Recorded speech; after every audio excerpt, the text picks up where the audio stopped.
بسم الله الرحمن الرحيم.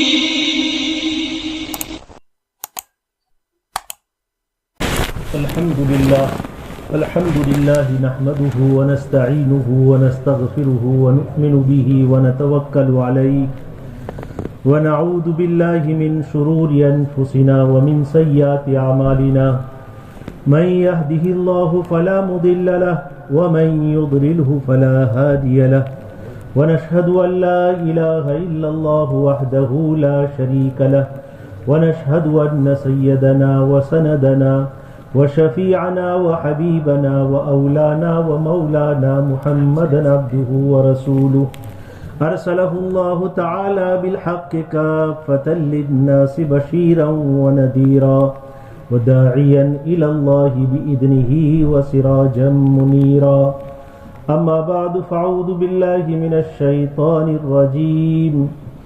يا أيها الذين آمنوا اذكروا الله ذكرا كثيرا. وعن فضالة بن عبيد الأنصاري عن أبي الدرداء رضي الله تعالى عنه قال سمعت رسول الله صلى الله عليه وسلم يقول من اشتكى منكم أو اشتكاه أخ له فليقل ربنا الله الذي في السماء تقدس اسمك أمرك في السماء والأرض كما رحمتك في السماء فاجعل رحمتك في الأرض واغفر لنا حوبنا وخطايانا أنت رب الطيبين فأنزل رحمة من رحمتك وشفاء من شفائك على هذا الوجع فيبرأ. رواه أبو داود وهذا حديث حسن أو كما قال عليه الصلاة والسلام. محترم سامعین کرام، حضرت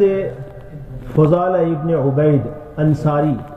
اور حضرت ابو الدرداء رضی اللہ تعالیٰ عنہ سے وہ روایت کرتے ہیں. حضرت ابو الدرداء رضی اللہ تعالیٰ عنہ فرماتے ہیں کہ میں نے حضرت رسول اللہ صلی اللہ علیہ وسلم کو یہ ارشاد فرماتے ہوئے سنا کہ تم میں سے اگر کوئی شخص بیمار ہو جائے، کسی تکلیف میں مبتلا ہو جائے، یا تمہارا کوئی بھائی کسی بیماری یا تکلیف میں مبتلا ہو جائے تو یہ کلمات پڑھ لو. ان کلمات کے پڑھنے سے وہ اچھا ہو جائے گا. فیبرا، وہ اچھا ہو جائے گا. وہ کیا ہے کلمات؟ ربنا اللہ الذی فی السماء تقدس اسمک امرک فی السماء والارض کما رحمتک فی السماء فاجعل رحمتک فی الارض واغفر لنا حوبنا وخطایانا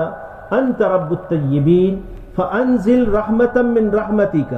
وشفاء من شفائک علی هذا الوجع. یہ کلمات جس میں اللہ کی تعریف ہے، اللہ کی بڑائی اور اس کی رحمتوں کا بیان ہے اور اپنے گناہوں کی معافی ہے، اور اس کے بعد اللہ سے شفا کی درخواست ہے. اس طرح کی یہ کلمات ہیں. اللہ کے رسول صلی اللہ علیہ وسلم فرماتے ہیں جس کو جو بھی بیماری لگ جائے، جو بھی تکلیف اور پریشانی ہو جائے، جو درد جسم میں آ جائے، اس درد کے لیے خود کو تکلیف ہے تو خود یہ دعا پڑھ لے، اپنے بھائی پر تکلیف ہے تو بھی یہ دعا پڑھ کر اس کو دم کر دے، انشاءاللہ وہ بیماری جاتی رہے گی. فیبرا یعنی اسے شفا حاصل ہو جائے گی. یہ اللہ کے رسول صلی اللہ علیہ وسلم کا بیان ہے. اور امام ابو داود نے اس روایت کو نقل کیا ہے اور اس روایت کو حسن کہا ہے. حضرت فضالہ ابن عبید جو اس روایت کے راوی ہیں وہ کہتے ہیں کہ ایک مرتبہ دو شخص میرے پاس آئے. ان دونوں حضرات کو پیشاب کی تکلیف ہو گئی اور آ کر انہوں نے مجھ سے اپنی تکلیف کی شکایت کی. میں ان دونوں کو لے کر حضرت ابو الدرداء رضی اللہ تعالیٰ کے پاس چلا گیا اور ان کے سامنے ان کی شکایت اور تکلیف کو بیان کیا. حضرت نے یہ دعا تعلیم فرمائی. ان حضرات نے یہ دعا پڑھی، ان کی پیشاب کی تکلیف دور ہو گئی. حضرت حمید اور ابن ابو عبد الرحمن فرماتے ہیں کہ ہمارے والد کو پیشاب میں کنکر آ گیا، پتھری کی تکلیف ہو گئی پیشاب میں، جس کی وجہ سے ان کا پیشاب رک گیا. ہم بیت المقدس لے کر گئے انہیں وہاں ایک شیخ سے ملاقات ہوئی، ہم نے ان کی بیماری کا ذکر کیا، اس شیخ نے یہ دعا تعلیم فرمائی، اس دعا کے پڑھنے کے بعد وہ کنکر اور پتھری پیشاب سے نکل گئی اور پیشاب جاری ہوا۔ اللہ کے پیارے حبیب حضرت محمد الرسول اللہ صلی اللہ علیہ وسلم کا جو بیان ہے یہ تو صاف تمام بیماریوں کے لیے، من اشتکا ہو، جو بھی تکلیف تمہیں ہو، لیکن یہ دونوں روایتیں جو ہے ان دونوں روایتوں میں خاص کر پیشاب کا ذکر کیا گیا ہے کہ پیشاب کا اگر مرض لاحق ہو جائے، پیشاب بند ہو جائے، پیشاب میں کنکر آ جائے، پتھری ہو جائے، اس کے لیے یہ دعا پڑھو، اس دعا کے پڑھنے سے وہ بیماری جاتی رہے گی۔ اس روایت کو اور بھی محدثین نے، چنانچہ علامہ نسائی رحمۃ اللہ علیہ نے سنن کبریٰ میں ذکر کیا ہے، اور اسی طریقے سے امام حاکم نے اپنی مستدرک میں اسے ذکر کیا ہے، امام احمد رحمۃ اللہ علیہ نے اپنی مسند احمد میں اس روایت کو ذکر کیا ہے۔ وہاں پر انہوں نے 3 دفعہ اس دعا کے پڑھنے کی تعلیم دی ہے کہ اس دعا کو 3 مرتبہ پڑھا جائے، بیماری ختم ہو جائے گی۔ اس کے علاوہ علامہ محمد ابن محمد جزری رحمۃ اللہ علیہ نے کتاب لکھی ہے حصن حسین۔ حصن حسین کا ترجمہ ہوتا ہے محفوظ یا مضبوط قلعہ۔ اس میں آپ نے بے شمار قرآن اور حدیث کی دعاؤں کو جمع کیا ہے اور ان کے فوائد و فضائل کو لکھا ہے۔ اس میں اس دعا کو بھی آپ نے ذکر کیا ہے، اور اس کا جو ٹائٹل آپ نے قائم کیا ہے وہ یہ ہے کہ جب پیشاب بند ہو جائے، پیشاب بند ہو جائے تو اس دعا کو پڑھا جائے۔ اس سلسلے میں ناچیز کا اپنا تجربہ، بے شمار بلکہ سینکڑوں افراد کو، ایسے افراد کو جو پیشاب کے مرض میں مبتلا ہیں، جن کے مبتلا ہو گئے اور ان کی آپریشن کی تاریخیں طے ہو گئی، جب یہ دعا دی گئی انہیں اور یہ دعا انہوں نے پڑھنا شروع کی، آپریشن کی حاجت نہیں ہوئی، اس مرض سے انہیں نجات مل گئی، چھٹکارا مل گیا۔ اور اس کے علاوہ اگر ان کے واقعات اور قصے جو میرے سامنے ہوئے ہیں اسے اگر میں بیان کروں تو 3-4 گھنٹے بھی ناکافی ہے اس کے بیان کے لیے۔ یعنی میرا اپنا ذاتی تجربہ کہ اس دعا کے پڑھنے کی وجہ سے، اور جو لوگ اس بیماری میں اگر مبتلا نہیں ہے، کم سے کم روزانہ 3 مرتبہ اسے پڑھنے کی، یا کسی ایک نماز کے بعد 3 مرتبہ پڑھنے کی عادت بنا لے، انشاءاللہ پیشاب کے کسی مرض میں وہ مبتلا نہیں ہوں گے۔ آج کل پیشاب کے سلسلے میں ایک سب سے بڑا مرض ہے پروسٹیٹ کا مرض، عام لوگ اس میں مبتلا ہے۔ اسی طریقے سے پتھری کی شکایت کثرت سے لوگوں کو ہوتی ہے، تو اس دعا کا اگر اہتمام کیا جائے، اللہ تعالیٰ شانہ پروسٹیٹ سے اور پتھری کے مرض سے، اسی طرح پیشاب کے ہر طرح کے امراض سے اللہ ان کی حفاظت کرے گا انشاءاللہ۔ اس کا اہتمام کرنے کی ہم کوشش کریں اور اس دعا کو یاد کر لیں، دوسروں کو بھی ہم یہ دعا تعلیم کریں، دعا سکھلائیں۔ اس طرح سے قرآن و حدیث میں بے شمار ایسی دعائیں اللہ کے پیارے حبیب حضرت محمد الرسول اللہ صلی اللہ علیہ وسلم نے ہمیں تعلیم فرمائی ہے۔ اگر اسے یاد کر کے اپنی زندگی کا معمول بنا لیا جائے تو بہت سے حوادثات سے، بہت سے امراض سے ہم محفوظ رہ سکتے ہیں۔ اللہ تعالی شانہ ہم تمام کو عمل کرنے کی توفیق عطا فرماوے۔ وآخر دعوانا الحمدللہ رب العالمین۔ درود شریف پڑھیں۔ اللہ لا الہ الا هو الحی القیوم، الف لام میم، اللہ لا الہ الا هو الحی القیوم وعنت الوجوه للحی القیوم یا احد الصمد الذی لم یلد ولم یولد ولم یکن له کفوا احد لا الہ الا انت سبحانک انی کنت من الظالمین۔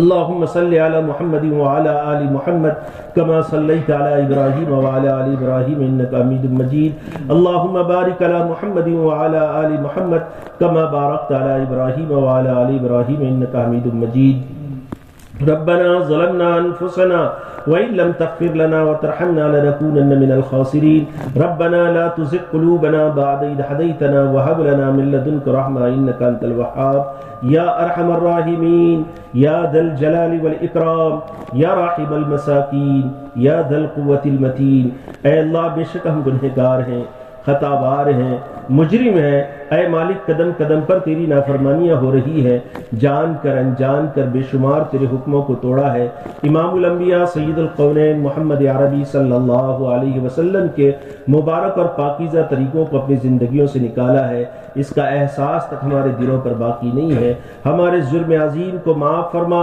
آئندہ زندگیوں کو راہ راست پر ڈال دینے کے فیصلے فرما، موت سے پہلے موت کی تیاری کا فکر نصیب فرما، سکرات الموت اور موت کی سختیوں سے ہم سب کی حفاظت فرما، قبر کی تنگیوں سے ہم سب کی حفاظت فرما، حشر کی رسوائیوں سے ہم سب کی حفاظت فرما، کل صراط سے عافیت کے ساتھ پار ہونا مقدر فرما، امام الانبیاء سید القونین محمد عربی صلی اللہ علیہ وسلم کے دست حق پرست سے جامع کوثر پینا مقدر فرما، بلا حساب کتاب کے جنت الفردوس کا داخلہ مقدر فرما، جہنم کی دردناک گھاٹیوں سے ہم سب کی اور پوری امت مسلمہ کی حفاظت فرما، امت کے حال پر رحم کا، کرم کا، عفو کا، عافیت کا، یسر اور سہولت کا معاملہ فرما،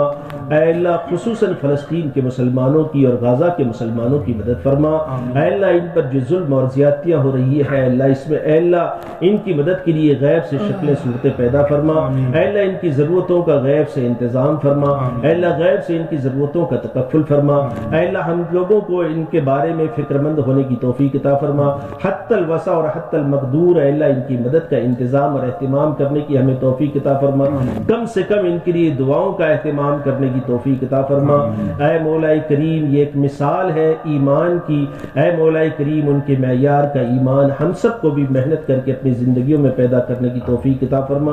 اے مولا کریم مسجد اقصی کی آزادی کی اے اللہ تو فیصلے فرما، اسی طرح پورے عالم میں جہاں کہیں جو مسجدیں اے اللہ مراکز اے مولا اے اللہ اوقاف کی زمینیں اور مسلمانوں کی اپنی ذاتی زمینوں پر اے اللہ ظالموں نے ناجائز قبضہ کر رکھا ہے، اے اللہ ان سے رہا کر کے مسلمانوں کے ہاتھوں میں واپس پہنچانے کا اللہ تو انتظام اور اہتمام فرما، اے مولا کریم جہاں جہاں جو لوگ پریشان ہیں اے اللہ ہر ایک کی اے اللہ مدد فرما، جو لوگ بیمار ہیں اے اللہ انہیں شفائے کاملہ عاجلہ دائمہ مستمرہ نصیب فرما،